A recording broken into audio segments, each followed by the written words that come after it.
Life stories. Have you ever spent years trying to be part of a family that never truly accepted you? Jessica thought she had finally found peace after leaving behind a painful past, only to be pulled back in by the very people who had once made her feel invisible. When her stepsister Emma uninvited her from a party she had paid for, Jessica finally saw the truth: she was nothing more than a bank account to them. But this time, she wasn't going to let it slide. Stay tuned and subscribe to our channel to begin today's story with Life Stories. My name is Jessica. And today, at 27, I have a good life, one that I built on my own. I have a stable career, a place I call home, and enough financial security to live comfortably. But the journey to this point was anything but smooth. Life, as I once knew it, unraveled at the tender age of 15. That was the year my mother died. Losing her was like having the foundation of my world ripped away. My father, Robert, tried to keep things together, but grief clung to him like a heavy cloak. He would go through the motions, cooking simple meals, showing up for work, but behind his tired eyes, I saw the weight of his sorrow. He stopped smiling, stopped making bad dad jokes, stopped being the father I had always known. Then, barely a year after we lost Mom, he dropped a bombshell. One evening, I came home from school to find a stranger standing in our kitchen. She was young. Too young to be a peer of my father, yet too polished to be mistaken for anyone but someone significant. Her name was Rebecca, and she had a daughter, a small 5-year-old girl named Emma. "We're getting married," Dad announced, standing beside Rebecca, his voice carrying an artificial cheerfulness that felt out of place in our dimly lit kitchen. I blinked, trying to process what I had just heard. Married? To this woman I had never met. The words felt distant, as though they had been spoken in a foreign language. My father, still wrapped in the grief of my mother's passing, was suddenly starting a new life with someone who looked barely older than my cousin in college. Rebecca smiled, but it never reached her eyes. There was something distant, calculated about her expression. And Emma, small and delicate, clung to her mother's leg, peeking up at me with wide, curious eyes. At first, I didn't know how to feel. I wasn't against my father finding love again, he deserved happiness. But the speed of it all felt wrong. Rushed. As if he were trying to fill a void rather than heal from it. I wanted to be understanding, to be supportive. But a part of me, perhaps the part that still cried into my pillow at night, missing my mother, felt deeply unsettled. Then came the shift. From the moment they moved in, Rebecca made it clear that I was an outsider in my own home. At first, it was subtle. She would pass me in the hallway without acknowledging my presence or whisper to my father the moment I entered a room. Her smiles, when they came, felt forced. There was no warmth, no genuine effort to connect. Emma, however, was different. In the beginning, she was a burst of light in the cold, unfamiliar dynamic of our new household.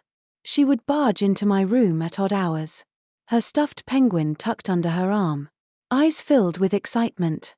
"Jessica, can we watch SpongeBob?" she'd ask, already making herself comfortable on my bed. I cherished those moments. Having a little sister had always been something I had secretly wanted. And for a short time, I believed that maybe, just maybe, something good could come from this new arrangement. We would giggle under blankets, share snacks, and for those brief periods, I forgot about the unease that Rebecca brought into my life. But then, slowly, Emma began to change. She stopped coming to my room after school. When I asked if she wanted to watch TV together, she would hesitate, making weak excuses about being too tired or needing to do something else. The final blow came one day when I overheard Rebecca speaking to her in the kitchen. "You don't need to spend so much time with Jessica." Rebecca's voice was sweet, almost syrupy, but laced with something sharp beneath the surface. "She's not really your sister. You know, she's just your father's other daughter." I stood frozen in the hallway, my heart pounding in my chest. Suddenly, everything clicked into place. The cold glances, the avoidance, the growing distance between Emma and me. It wasn't just natural drift. It was orchestrated. That night, I lay awake, staring at the ceiling, replaying those words in my head. Not really your sister. It wasn't just painful, it was devastating. The one person I had hoped to form a connection with was being taught to see me as a stranger. A reminder of a past that Rebecca wanted to erase. I tried, for a while, to fight against it. I made extra efforts to bond with Emma, to remind her that I was still there. But the wall Rebecca built between us grew thicker, stronger. And with every dinner where Emma looked past me as if I were invisible, with every time she turned away from me in the hallway, the hurt dug deeper. So, I stopped trying. What was the point? Instead, I threw myself into my studies.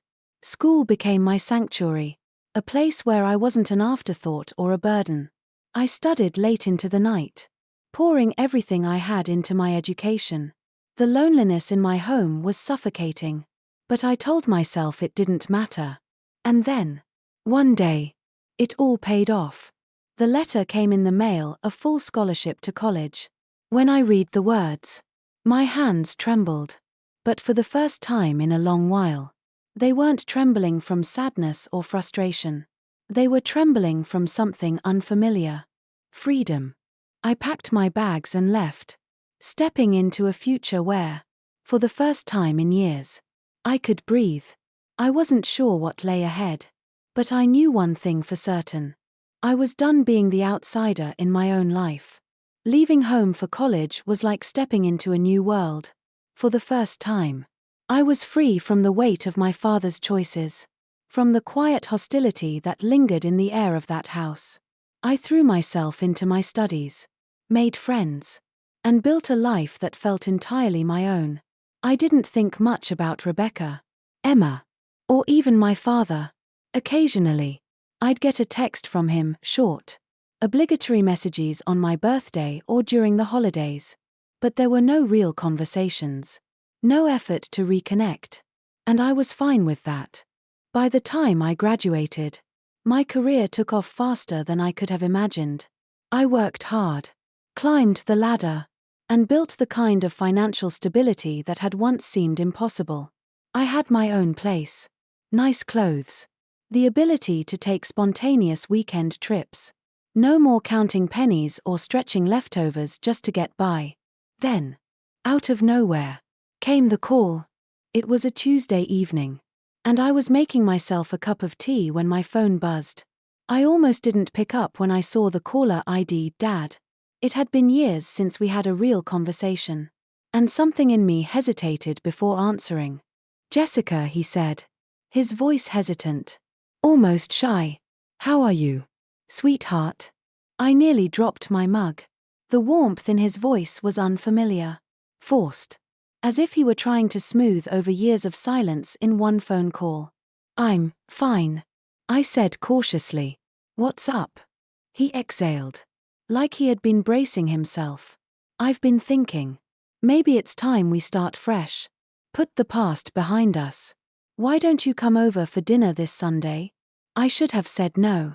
I should have trusted my gut, the instinct telling me that something was off. But curiosity got the better of me. And that Sunday, I found myself pulling into the driveway of my childhood home. Rebecca greeted me at the door with an enormous smile and, of all things, a hug. Jessica, we've missed you, she gushed, her voice dripping with warmth. I stiffened in her embrace, caught off guard. This was the same woman who once forgot to tell me that a family dinner had been moved, leaving me to sit alone at an empty table. And now, suddenly, she was treating me like I was a long-lost daughter. The evening was polite but painfully awkward. Dad, Rebecca, and I sat in the living room, making forced small talk about the weather, local news, and my job. Emma, now a teenager, barely acknowledged me. She sat in the corner, scrolling through her phone, only mumbling a greeting when forced. But there was something in the way she glanced at me when she thought I wasn't looking, a flicker of something unspoken. Something unreadable. A few weeks passed, and the Sunday dinners became a routine. Then, about a month in, my father finally said what I should have known was coming. "The thing is, Jessica," he began, staring into his coffee cup, "we're having some financial difficulties." Rebecca jumped in immediately, her voice all honey and concern. "The house needs so many repairs. And the bills just keep piling up. We hate to ask. But..." And just like that, it started. First, it was small things, helping with the electricity bill, covering groceries just this once. Then came the bigger requests. The water heater needed replacing.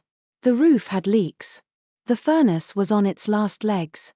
Each time, the amounts got larger. And each time, I found myself saying yes. Because this was family. Right. That's what I told myself. That's what my father reminded me whenever I hesitated. "Family helps family," he'd say. As if that simple phrase erased the years of neglect and distance between us. But Emma, she remained cold and distant, unmoved by my presence in their lives. During our Sunday dinners, she never spoke to me directly unless absolutely necessary. If I caught her watching me, she would look away just as quickly. And yet, I still held on to the hope that maybe, just maybe, things could be different. Then came the call that changed everything. Rebecca's voice was practically vibrating with excitement. "Jessica, we're planning something special," she gushed. "Emma's turning 18 next month. And we want to make it absolutely perfect. The thing is, we're a bit short on funds." Of course. They were. I sighed, rubbing my temples. "What kind of party are you thinking?" "Oh, nothing too extravagant," Rebecca assured me quickly. "Just a lovely backyard celebration. Good food. Nice decorations. All her friends. We just want it to be special. You know?" For reasons I couldn't quite explain, I found myself nodding, already reaching for my laptop. Maybe this was my chance. Maybe funding her birthday party could be the thing that finally bridged the gap between Emma and me. "I can handle the catering," I offered. "I know a great company. Appetizers, main courses, drinks, desserts. The whole thing." Rebecca gasped. "Oh, Jessica. That would be amazing." I spent the next few days finalizing the arrangements, carefully choosing the menu, picturing Emma's face when she saw the spread. Would this finally be the thing that thawed the ice between us? Maybe. Maybe this was my chance to finally be part of the family I had spent so long trying to belong to. The days leading up to Emma's birthday were filled with an odd sense of hope. I told myself, perhaps naively, that this party might change things. That after years of distance and cold stares, Emma would finally see me as more than just an inconvenient reminder of my father's past. I wanted to believe that beneath her teenage indifference, there was still that little girl who used to climb onto my bed with her stuffed penguin, asking to watch cartoons together. I finalized everything with the caterers, ensuring that the food, the drinks, and the beautiful 3-tier cake were all perfect. I even took time to pick out a thoughtful gift, something personal. Something that said "I care." A delicate silver bracelet. Elegant but not too flashy, with a small engraved charm that read "Family." 2 days before the party, my phone rang. Emma's name flashed on the screen. I actually felt my heart jump. She had never called me before, not once. Maybe she was finally reaching out. Maybe she was excited about the party and wanted to thank me. "Hey, Emma. I was just finalizing some party details," I said, trying to keep my tone light. She cut me off before I could say more. "Yeah, about that." Her voice was cool, almost businesslike. "I'm going through the guest list right now. Mom and Dad invited way too many people, so I'm making some cuts." I frowned, confused. "Okay." There was a pause. And then she delivered the words that would feel like a slap to my face. "I'm cutting you from the list too." I actually pulled the phone away from my ear for a second, certain I had misheard her. Wait. What? I let out a short, incredulous laugh. Emma. I don't understand. I'm your sister. She laughed too. But it was cold, like ice crackling in a winter storm. No, you're not. That's kind of the point. This party is for blood relatives and close friends only. You're neither. I gripped the counter beside me, my knuckles turning white. The room seemed to tilt slightly, like I had just stepped onto unsteady ground. I never loved you like that, she continued, her voice indifferent, detached. You were just there. Some random girl living in our house. I felt a lump rise in my throat. I wanted to say something. To remind her of the years we had spent together. Of the times she had curled up beside me on the couch, giggling at cartoons. Or the nights she had fallen asleep in my bed after a bad dream. But those memories clearly meant nothing to her now. She exhaled, already sounding bored with the conversation. By the way, if you already got me a gift or whatever, you can just send it over. You know, by courier or something. The line went dead before I could respond. I stood there, phone still clutched in my hand, staring at nothing. I had spent weeks preparing for this party. I had poured money, time, and hope into making it perfect, into making her happy. And in return, I wasn't even worth an invitation. I don't remember how long I stood in that spot. Minutes. Maybe hours. Eventually, though, my body moved on its own. My fingers dialed a familiar number. Dad picked up on the third ring. Jessica, he sighed, as if he had been expecting my call. My voice cracked. Did you know about this? There was a long pause. Oh, honey, he said finally, his voice heavy with something that sounded like forced patience. Don't take it so personally. You know how teenagers are. You're older and wiser than she is. Older and wiser? Was that supposed to mean I should just accept this? That I should let it go? Let it slide? After everything I had done? Then, as if on cue, I heard Rebecca's voice in the background. Sharp and unmistakable. Now you listen here. Jessica, she snapped, cutting in as if she had been listening the whole time.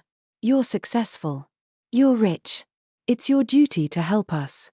We're your family. Whether Emma wants you at her party or not. I opened my mouth to respond. But before I could say a word, the line went dead. Rebecca had hung up on me. I sat in my kitchen, surrounded by catering menus and party plans, feeling like the biggest fool in the world. All this time, all these years, I had been paying for a place in a family that didn't even want me, writing checks, covering bills, funding celebrations, trying, desperately, to buy my way into their hearts. But they didn't see me as a daughter, a sister, or even a human being with feelings. To them, I was just a bank account. And suddenly, for the first time in a very long time, I knew exactly what I had to do. That night, as I sat in my apartment, staring at the discarded catering plans and the bracelet I had intended to give Emma, a quiet realization settled over me. I had spent years trying to prove my worth to people who had no intention of ever accepting me. I had given them my time, my money, and worst of all, my heart. And for what? To be dismissed like an afterthought? To be treated as nothing more than a walking ATM? Enough was enough. The next morning, I made the call. The catering company was more than understanding when I asked to redirect the delivery. Instead of Rebecca and Emma's backyard celebration, the extravagant feast was sent to Hope Haven Shelter, where people who truly needed it could enjoy a warm meal. Predictably, the fallout was swift.